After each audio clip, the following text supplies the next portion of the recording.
Shalom,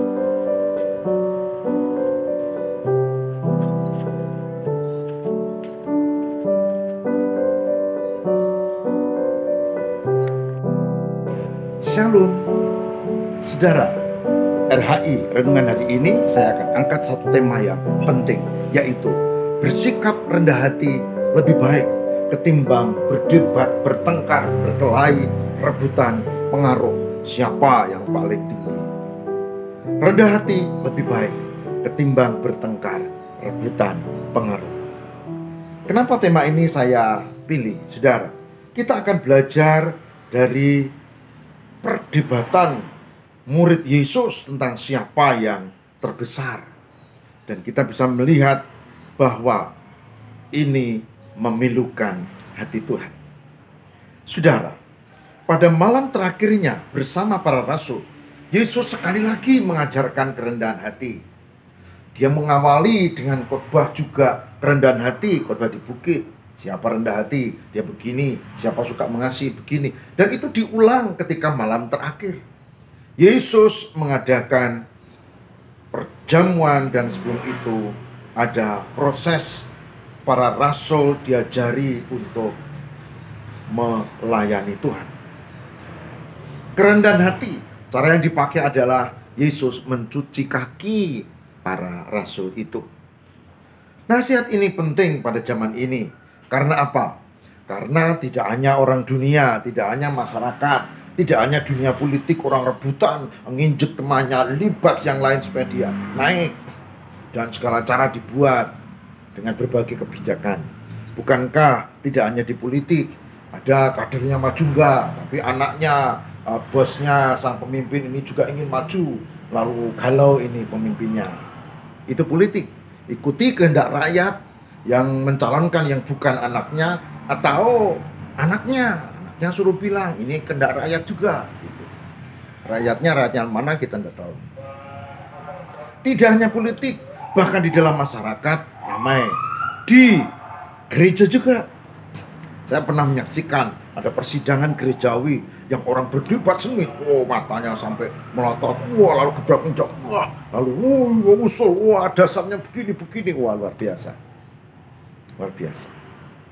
Bahkan untuk meloloskan keinginannya dalam persidangan gerejawi, saya juga pernah menyaksikan bagaimana intrik-intrik politik di bawah di situ. Sidang seks dibuat, direkayasa, demikian rupa, putusan begini, nanti di pleno begini, dan seterusnya. Lalu ini ngomong begini. Pokoknya supaya akulah yang lebih bagus, yang lebih tinggi, lebih berkibar, bukan dia. Itu yang terjadi. Dan itu juga yang terjadi di dalam zaman murid Yesus. Saudara baca Lukas 22 ayat 24. Lukas 22 ayat 24. Dikatakan apa? Tapi mereka, murid-murid Yesus, juga berdebat dengan sengit tentang siapa yang terbesar di antara mereka. Ini konteksnya kan ada pikiran, dan kalau Yesus jadi Mesias, jadi Raja, siapa yang mendampingi dan siapa yang layak untuk diangkat jadi pejabat. Lalu mereka mulai rebutan, berdebat. Lukas 22:24 dikatakan, tapi mereka juga berdebat dengan sengit tentang siapa yang terbesar di antara mereka. Lukas 22:24. Para rasul berdebat dengan sengit. Bayangkan betapa sedih dan pilunya hati Yesus melihat mereka bertengkar lagi, karena beberapa kali kan. Dan sikap Yesus bagaimana? Menarik. Yesus tidak memarahi mereka.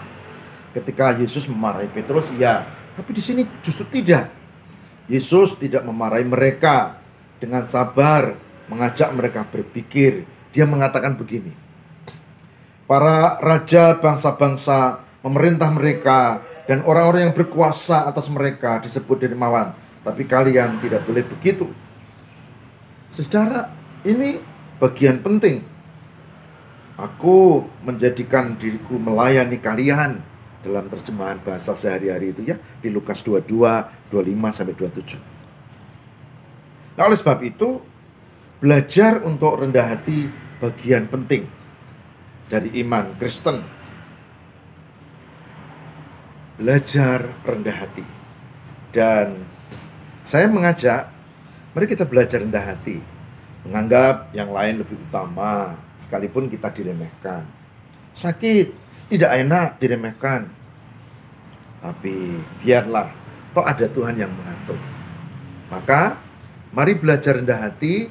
Menata orang lain tidak mudah, tapi paling sulit menata hatinya sendiri, dirinya sendiri. Dan saya sedang belajar untuk itu.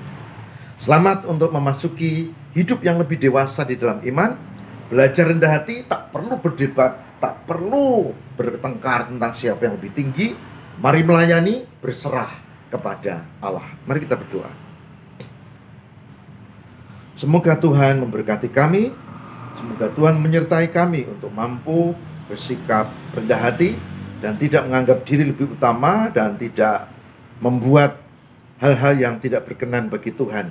Bila ada rekan atau saudara kami yang begitu, biarlah kami mengampuni dan berdoa kiranya Tuhan yang menyertai dan memberkati dengan kesadaran. Terima kasih pecinta RHI, berkatilah untuk belajar rendah hati di dalam rumah tangga, di dalam pribadi, terhadap istri, anak, atau suami, atau saudara yang lain. Dan kami rendah hati belajar seperti yang dikehendaki Tuhan. Terima kasih Pak.